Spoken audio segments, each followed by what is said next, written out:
whenever we feel that we are escaping from our duties, from things that we have to do.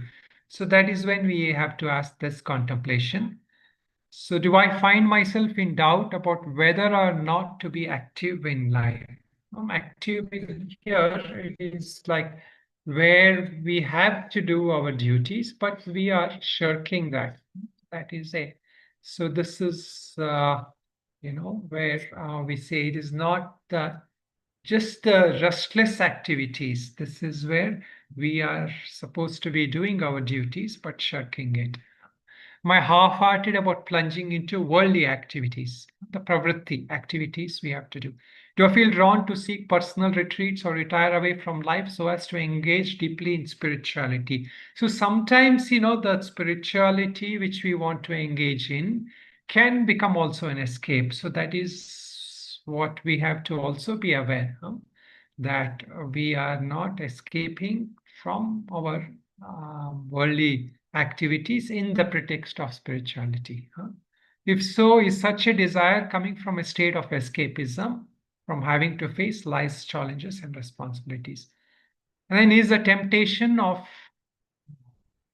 basically the temptation also, in order to go into that no, freedom from worldly activities. Is that a temptation? Is that coming from tamasic, a sense of lethargy instead of tamasic?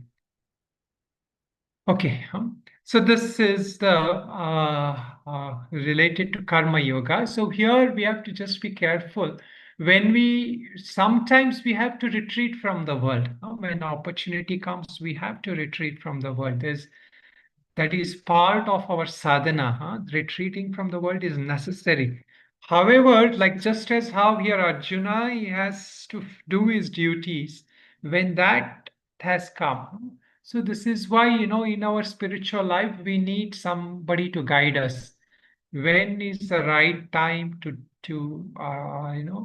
leave the worldly activities, and when is the time to engage in it?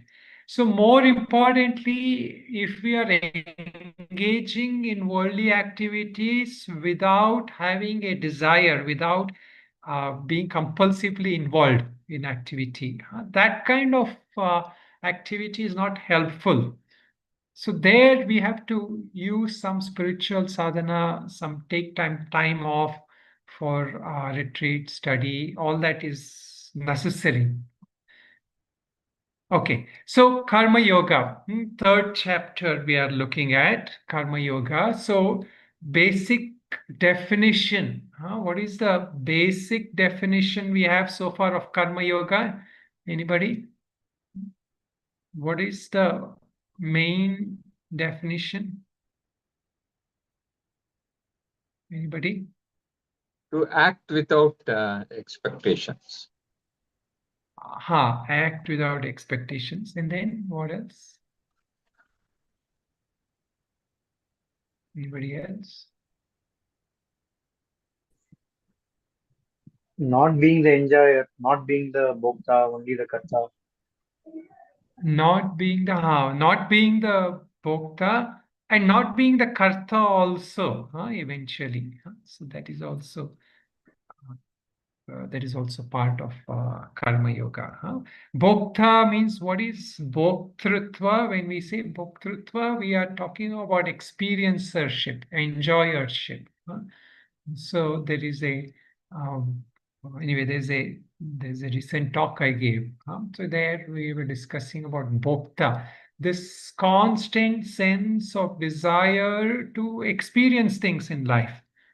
Not just experience as in food or in sense pleasures, just constant seeking of experience of life. This is also a sense of bhoktrutva. And this is the cause of bondage. This is what keeps us in the bondage of life. So how do we free ourselves? Is we free ourselves from the desire for results, but yet we do our actions. So then the question will come, right? If I'm doing my actions without desire for results, what is the motivation? So this is a common question, right? What will motivate me if I have to act? So here is where, that understanding is that our actions, what we do in our life, should be motivated from our understanding of reality. Our actions have to be motivated just by that sense of doing, of being the offering all our results either to the Lord or for the purification of the intellect. So this karma yoga then becomes like a sadhana. Hmm? So then you don't have to do separately go somewhere to the forest and do all sadhanas. Of course, we have to still do some purification sadhana, but your work itself will become like a sadhana. So if that understanding is correct, if that understanding is there that this activity I'm doing is a sadhana. So that is why, it is always ideal for people, we say, to do some seva in life, especially those who are in spiritual thing, some kind of seva, some kind of society, some service, some kind of thing where you are learning to act, offer your actions to the people, but you're not expecting anything back. So there you will start first hand getting this thing of sattvika sukha, that sense of a sense of if you're doing it properly, if you're sometimes the seva also can be driven by some deeper motivation. So that is also not good. But if the seva we do in our life, if it is done with that feeling of nishkama without seeking results, then we get enriched. We get enriched spiritually. We get enriched mentally also. And that gives us the power in our life, that power to act without having any desire, any expectation. So great people, all of them you see in the world, they always have done some seva. So anyway, so this is the idea there. Okay. Now this chapter starts with a question from Arjuna. What is the question of Arjuna is that so far you talked about Nivritti Marga in Sankhya Yoga. You talked about the path where you are gaining knowledge, wisdom. And the part of the Nivritti Marga is that it is a state of being free from actions. The what we call as Nivritti is withdrawing, retreating from worldly pursuits, especially the samsara. The path of samsara is what I'm constantly seeking something in life. One after another, I seek something. That is what motivates me in life. So sometimes people say, right, like if you get some like if you win some championship, then what is it next? You want some other championship, or you want to continue winning somewhere. So this is a constant sense of samsara. So the nivritti marga, this is the first first teachings of spirituality. When we come to the spirituality thing, we are told, that path of life you have so far been choosing, you have been acting, that is fraught with problems. So you try to withdraw. Initially, withdraw for 1 hour, listen to the class, and then daily do some japa, puja, meditation, whatever is your sadhana, yoga, and then study. So all this is requires you to retreat from life. So this is what Arjuna was told. You try to retreat from it. But at the same time, Arjuna is being told to fight the war. So this now he's confused. So he tells the Lord, Vyamishrenena vyakyena buddhim mohayasi vame. You are confusing me. You are deluding me. Your statements are contradictory. You are teaching something and you are telling me to do something else. So sometimes we even accuse the teachers, right? We look at some Mahatmas and we tell them that, oh, you are teaching one thing, but you're doing something else. So this is where, we can't understand great saints, right? Like, why do they do certain things in their life? We don't understand. Of course, sometimes some spiritual people, they may be confused, so they may not be walking their talk.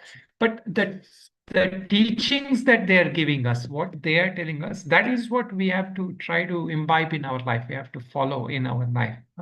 So here Arjuna is confused. The Lord is telling him to fight the battle, but he is talking of moksha, and moksha achieved. How do you get moksha? Through jnana. So then the Lord now starts explaining that what is this nature of thing. So this is where, we looked at these shlokas. The first shloka, he says, Lokesmin dvivida nishta pura prokta mayanaga. Jnana yogena sankhyanam, karma yogena yoginam. So there are two paths in this life. So the path of karma yoga and the path of jnana yoga. There are two paths in this time. This is a very ancient thing. I've told this before, meaning the Lord has always given this path to us. There are two paths. So ideally what we say is this. It is true that moksha is for jnana yoga. Then what about karma yoga? Will karma yoga directly lead us to moksha? Does anybody know what we discussed last class? So why do we have to do karma yoga? If jnana yoga is the path to moksha, then why is there another path? What we call as the pravritti marga. What is the cause of giving pravritti marga? Why not just have nivritti marga? What is the value of pravritti marga or karma yoga? Anybody? Antakarana Shuddhi. Antakarana Shuddhi. What does that mean? Antakarana Shuddhi. Anybody? Inner Purification purification. of thoughts and Deepika, are you saying purification? purification of thoughts and your intellect. Purification. Mostly we say, purification of inner instruments, meaning thoughts, feelings, intellect. So we talk about it, right? See, in our spiritual life, whom do we value most? When we look at spiritual teachers, like when you look at somebody like Shankaracharya, or somebody like Vivekananda in recent times and all, they were very young, but yet so many followed them. In our world, we is not like that. We follow people who have a lot of experience, right? We any kind of a trade or anything in world, we follow people based on their experience, how much they know. If somebody has to build a house, we ask them, how many houses have you built? Or if somebody has, even we say, right, sometimes even in spiritual thing we say, some yoga teacher has to come, we tell him, how many years have you been teaching? So something like that, right?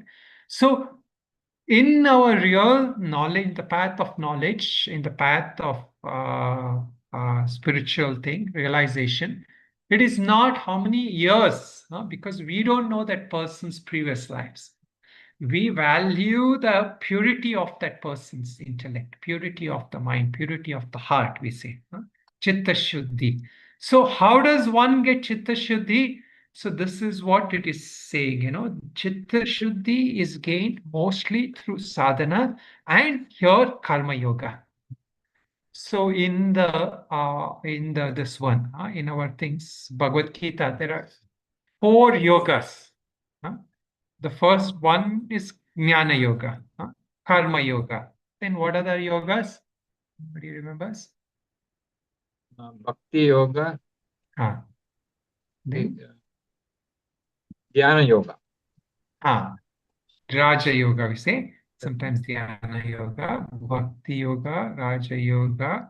So in most predominantly in Bhagavad Gita, the focus is on Karma Yoga and Jnana Yoga. And then there is also some aspect of Bhakti Yoga and then some aspect of Dhyana Yoga or Raja Yoga. So now these are the 4 classifications given for yoga. But when we talk about Karma Yoga, we are saying Chitta Shuddhi. And when we talk about Bhakti Yoga and Dhyana Yoga, are they for moksha directly or are they also for Chitta Shuddhi? Anybody?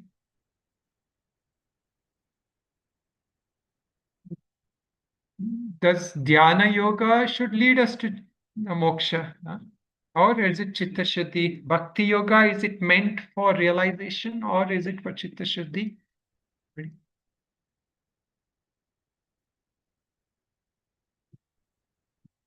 It I can think be all both. is for the Chitta Shuddhi. Huh? All is for the Chitta Shuddhi. All yogas with the Chitta Shuddhi move towards higher. Anybody else? Mostly it's for moksha, but it can be for chitta shuddhi as well. But mostly bhakti yoga, dhyana yoga can lead to moksha. Okay. Who else? Anybody else?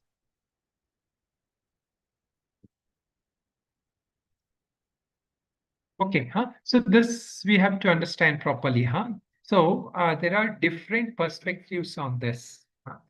Generally, when we look from a Dvaita Sampradaya, Dvaita meaning those who advocate the dualistic teachings, they say that Bhakti Yoga is direct path to moksha. And people who are in the Raja Yoga Marga, meaning the Dhyana Yoga, meditation, they will say that through Dhyana Yoga you get moksha. However, from the Shastra's perspective, and especially from the Vedanta perspective, all of these paths except Jnana Yoga, all the paths meaning what?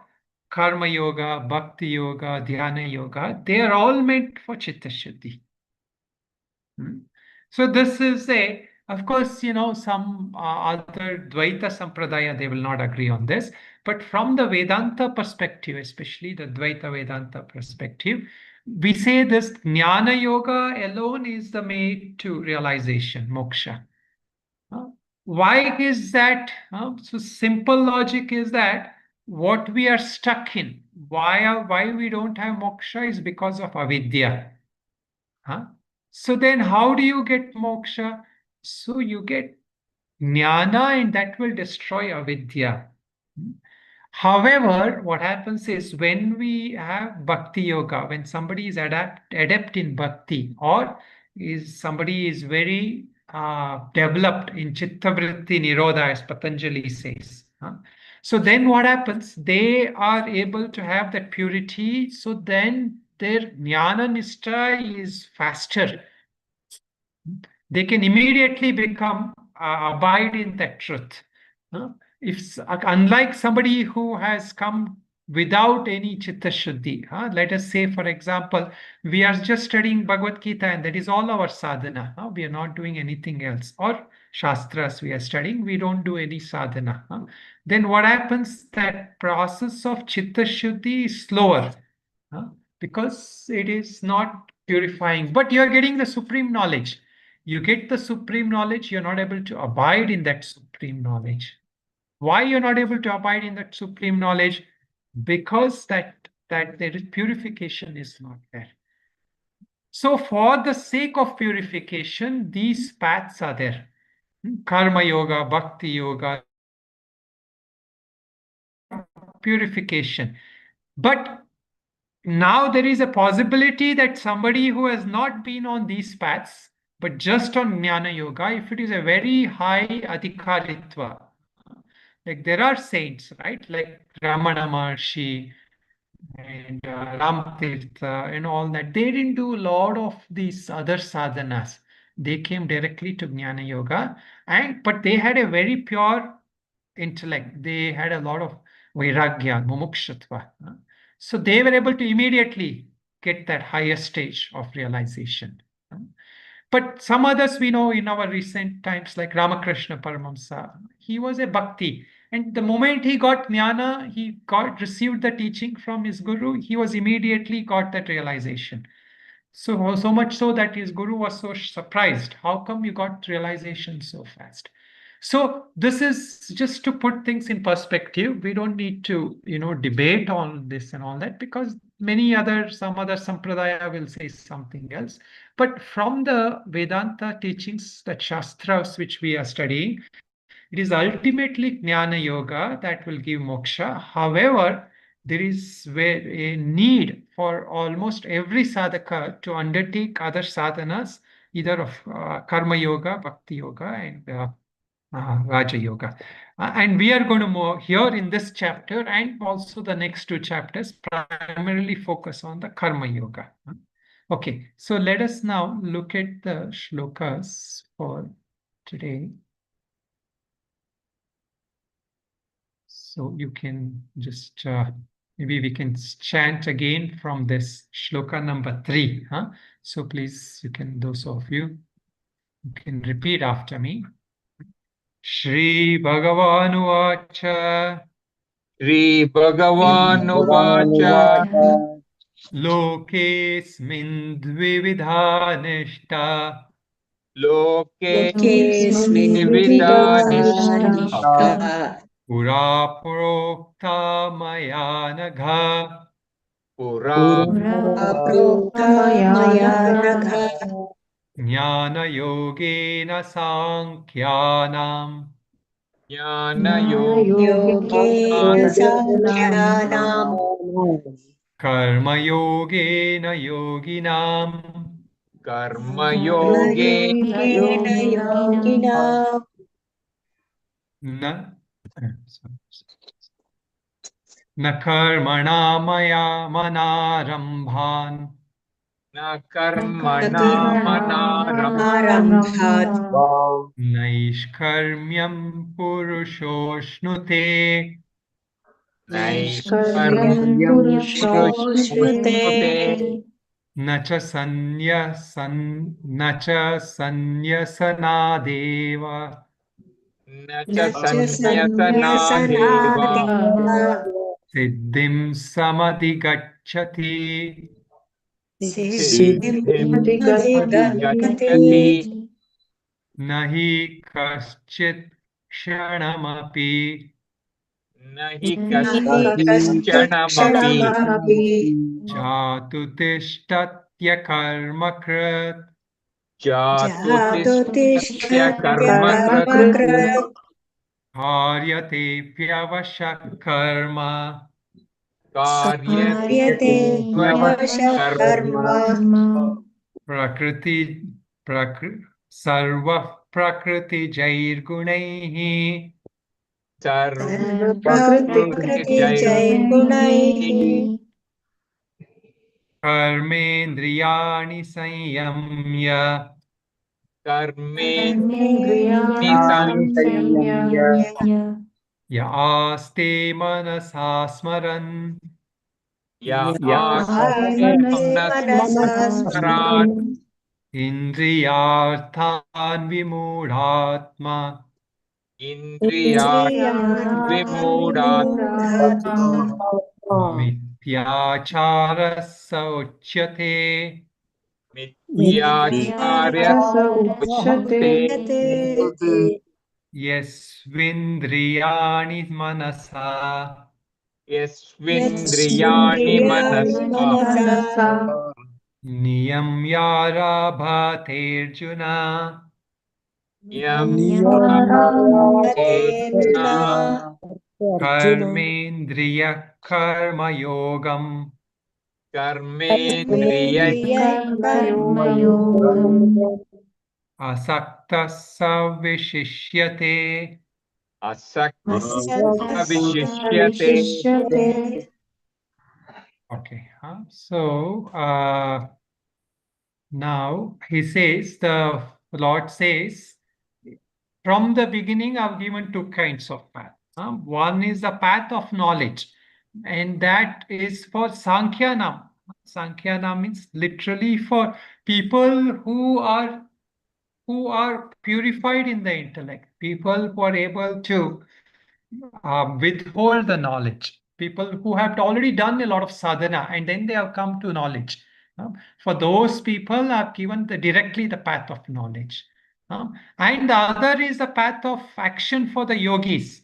So here yogis meaning the path of karma yoga for all others who are doing some sadhana. Yogis meaning sadhaks, those who are doing some sadhana.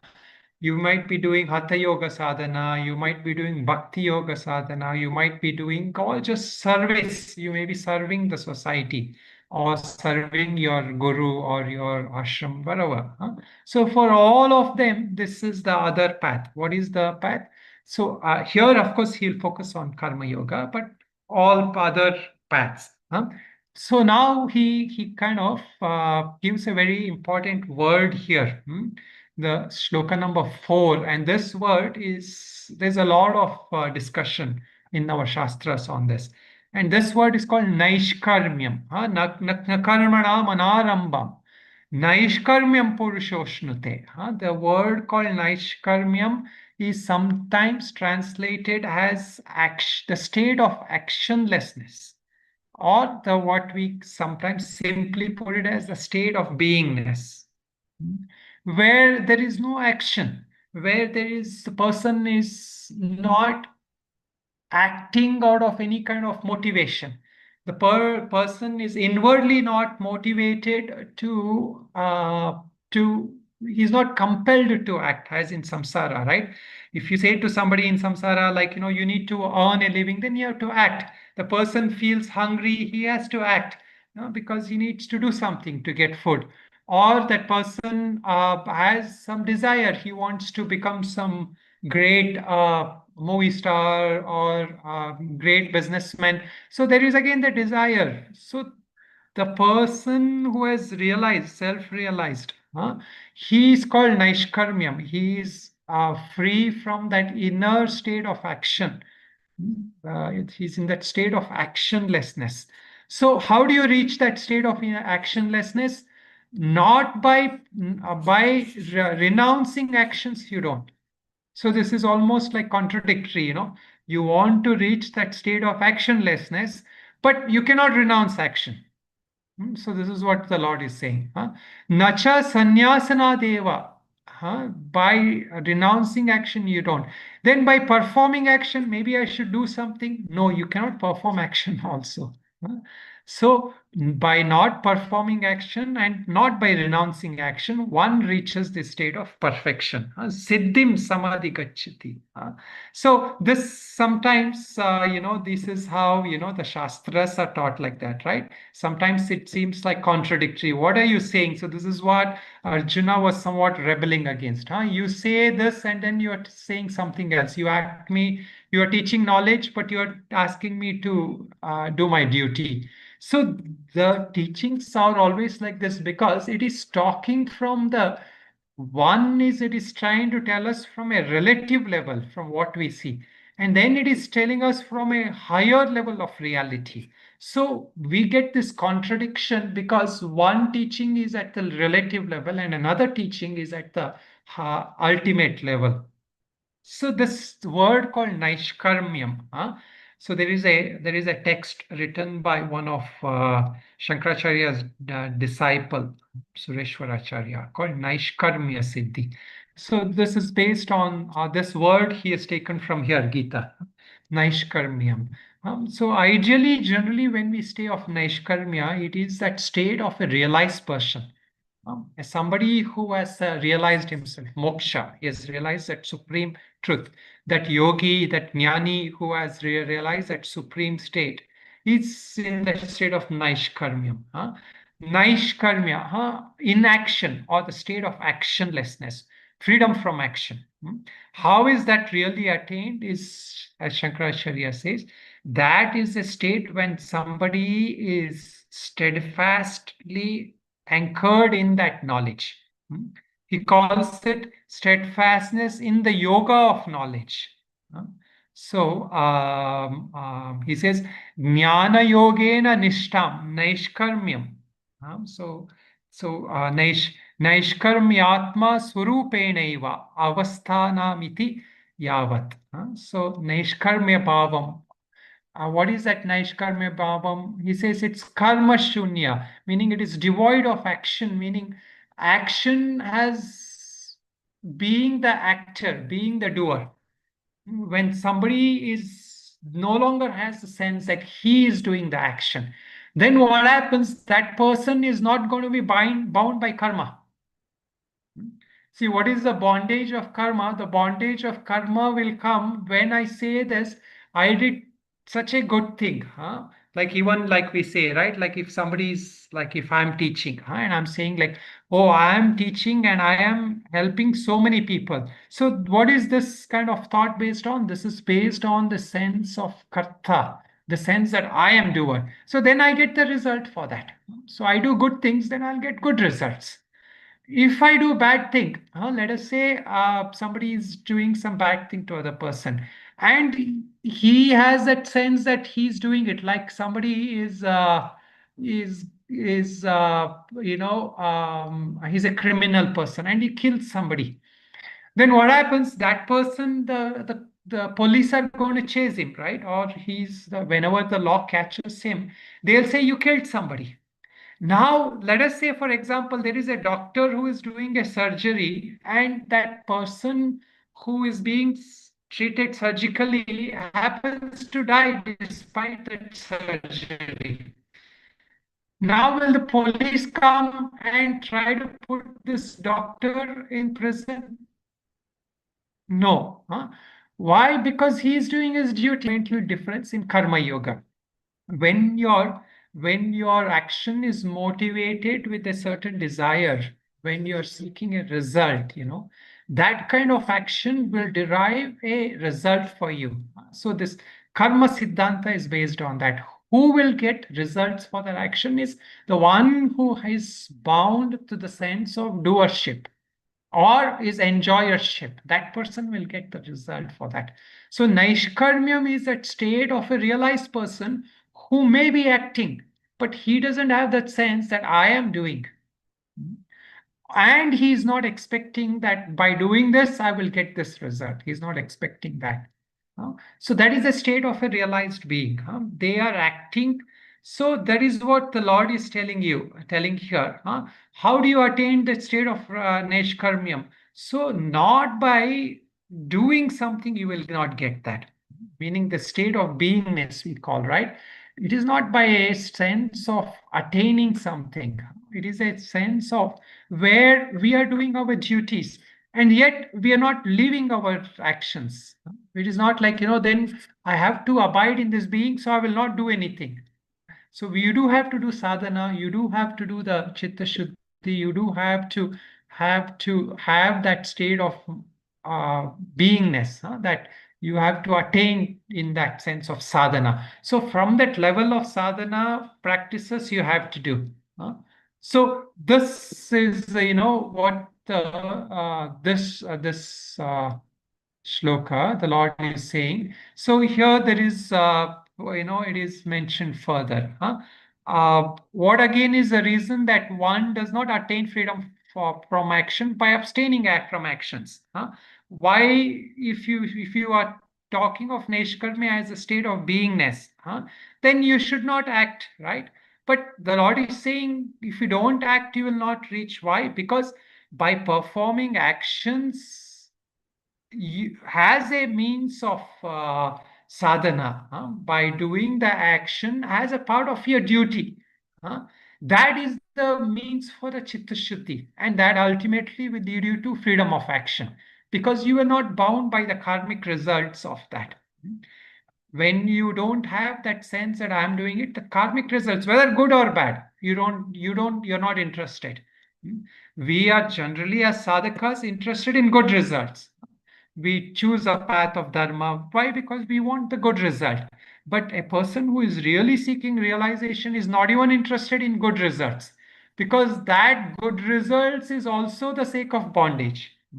Let us say you've done a lot of good results, and then at the end of it, your results come back, you end up becoming like a minister or a prime minister, president. So does that mean that because you got this very good result and you became the president or prime minister, you're free? No, you're bound. You still have actions. You still are, have to do a lot of activities there, right? So good results also that you get are a sake of bond, are a means of bondage. So how do you avoid that kind of bondage also is by just doing your action with that sense of a state of not desiring any actions and not having the sense of that we are the doer of that. Okay, so that real Naishkarmyam is this what we call as the state of Satchidananda Swarupa. That Sat is that existence, Chit is that consciousness or knowledge, and Ananda. Ananda means that state of supreme bliss, uh, where we are not seeking just a worldly kind of bliss, that person is content in himself, as it had come before. Atmanyev Atmanatushta. The self is content in that self. That is that state of Naishkarmya. Okay. Now, why do we have to do action? There is another reason that the Lord is giving. What is it? Then Shloka 5, he is saying, Nahi kaschit kshanamapi jatu tishtatya karmakrit. The reality of life is everyone in every moment of their life, especially in the waking state and in dreaming state, every moment of our life we are doing action, meaning we cannot stay without doing action. So here is where we have to understand. You may say that I'm sitting here, I'm not doing anything. So action, what we mean is at the three levels we act. All of us, we have to understand this. Action is at three levels. So what are the three levels of actions? Kaya, Vacha, Mana. Kaya means physical action. Vacha, see, now I'm not doing anything. I'm sitting here, but I'm talking, right? So that is a Vachika action. Then there is Manasika action, mental action. So Manasika action is almost like continuous. We are constantly having action in the mind. How? Thoughts. See, every thought is what we call a vritti, in that, even in that thing, when we say chitta vritti, the cessation of chitta vritti is the goal of yogis, right? So what is vritti? Vritti is this mental action, constant mental action that's going on, activity of the mind. So I might be sitting here, but I may have a thought that, I want to go here, tomorrow I want to do this, or yesterday I did this. See, all these are also activities of the mind. So the Lord is saying here, Nahi kaschik shamapi. So even for a moment, nobody can sit without doing action. Karyate hi avashah karma. Helplessly we are driven. We are helplessly driven, not just proactively, but from our samskaras, reactively also we are acting. So I hear something. So mentally I would say, oh, I don't like this, or I love this. Some music here, I love this. So that is avashaha. You are helplessly, you are acting mentally. Helplessly, you are reacting. So that in for this context, even that reaction is taken as an action. When you mentally say, I don't like this talk, or mentally say, oh, I'm great, I'm getting something. So all this is reaction is also a means of bondage. Avashaha karma. Sarva prakriti jai gunaihi. Why is this happening? I don't intend to act, but still, why am I acting? This is the rule of Prakriti. Prakriti means basic Prakriti is made of three forces. What are the three forces of Prakriti? Anybody? Rajas, Tamas, Guna Ha. is in Sattva. The gunas, we call the gunas. So the three gunas are the forces through which Prakriti acts. So why is this called the force of nature? Because this is what keeps activity going in the world. Even when we say sattva, good activity, it is an activity. Meaning you want to do sadhana, you want to do good for others. That is a sattvic activity. Rajas is clear activity, like any kind of worldly activities. Then there is tamas. Tamas also is a force on us. What is the force of tamas? It is holding you down. Tamas is that force which is not allowing you to act according to how you want to act. But by holding you down, it is also a kind of force on you. So prakriti te jai gunaihi. So the gunas which make up the prakriti, or the prakriti which is based on these three gunas, they will helplessly you either tie you down or push you. So this is the nature of Prakriti, So the Lord is saying, you cannot stay without acting in this world. So if you cannot stay without acting, then why don't you do positive actions? Why don't you do action without seeking results? Action without that sense of doership. Of course, here the commentators say that when we say that everybody is helplessly acting, that is referring to somebody who is not realized, who doesn't have knowledge, so sankyanam pratakkaranam ajnanameva hi karma yoga na ajnaninam. So person who is ajnani, person who is still not realized, that person alone cannot stay without acting. Everybody else, like who is realized, self-realized person, they can stay put without having any desire to act. So we know the story of Ramana Maharshi. For years he stayed in that mountain, right, in that state.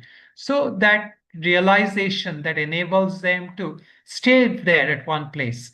So for most of us, no, if somebody is very active and you tell that person, you go on a retreat or you stay in a mountain somewhere. So many times monks and all who live, or people who live everything, and they come up to the high mountains, then for 1 year 2 years something they will try to do sadhana, but there is no proper training. Then what happens, then they will think of doing something else.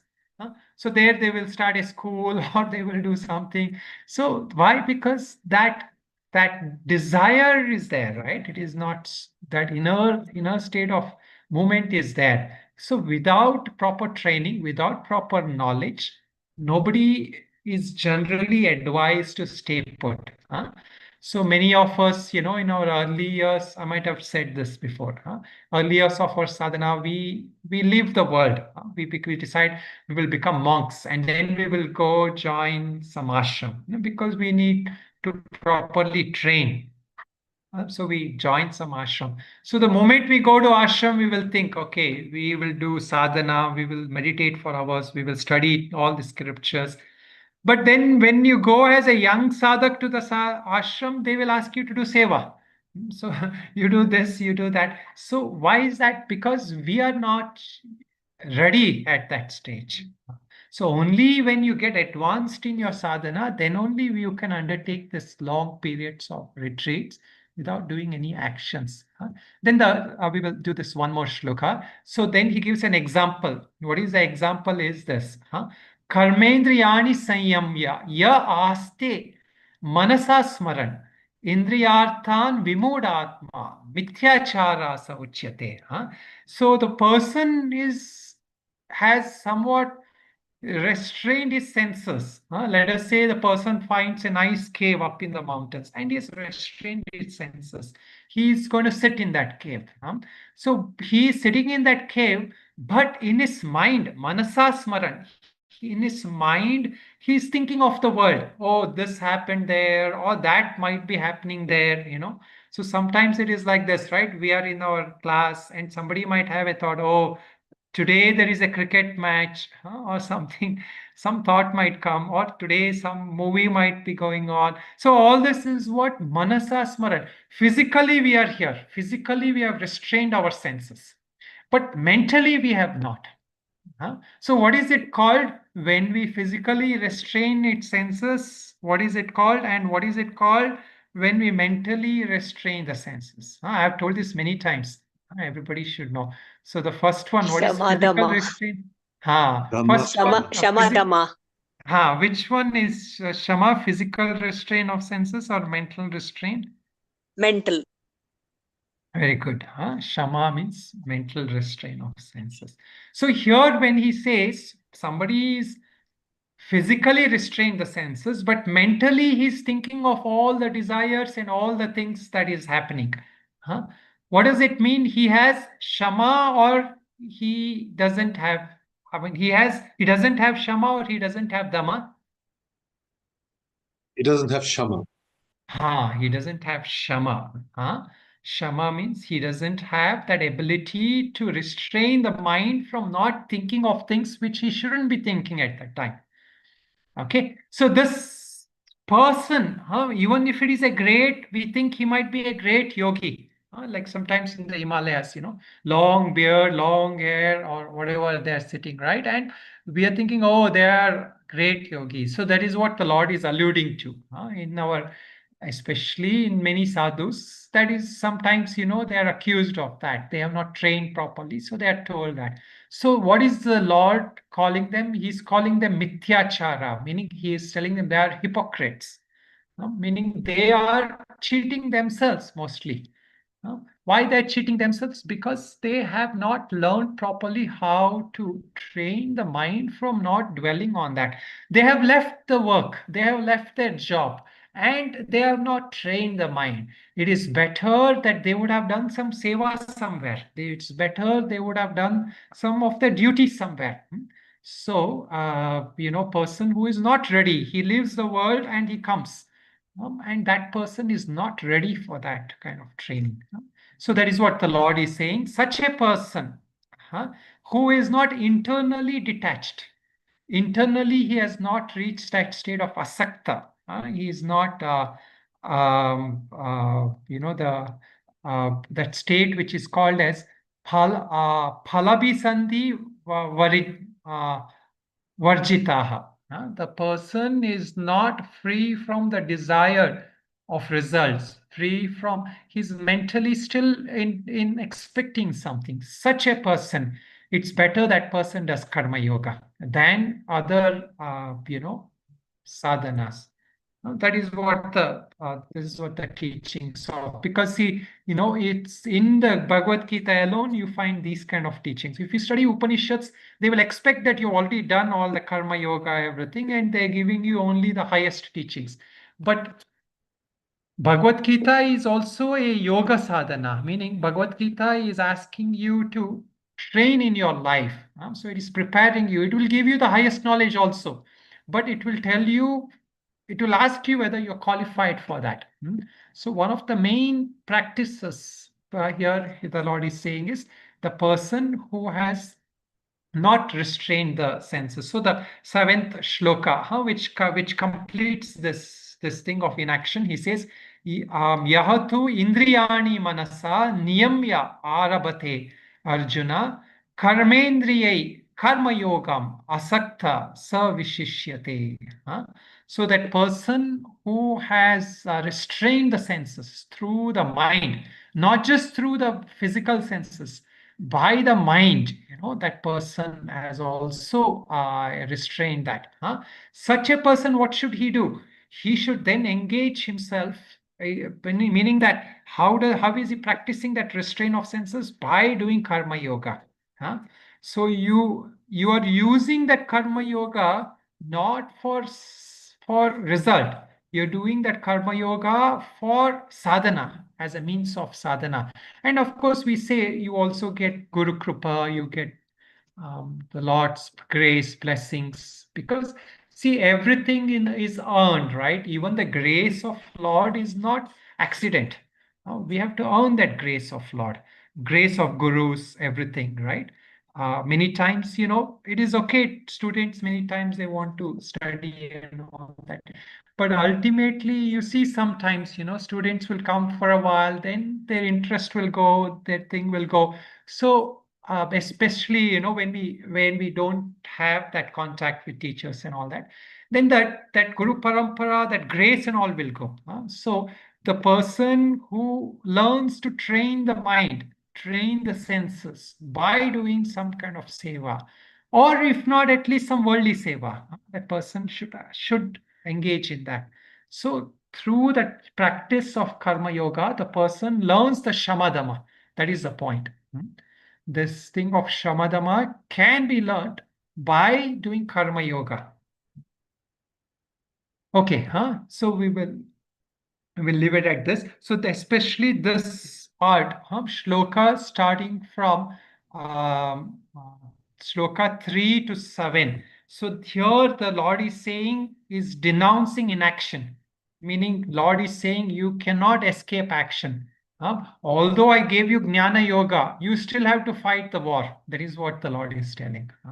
So for all of us, we have to fight our battles, our whatever we have to do. Even though we are getting Jnana Yoga, we have to do our duties. So that is the message in these shlokas. Okay, any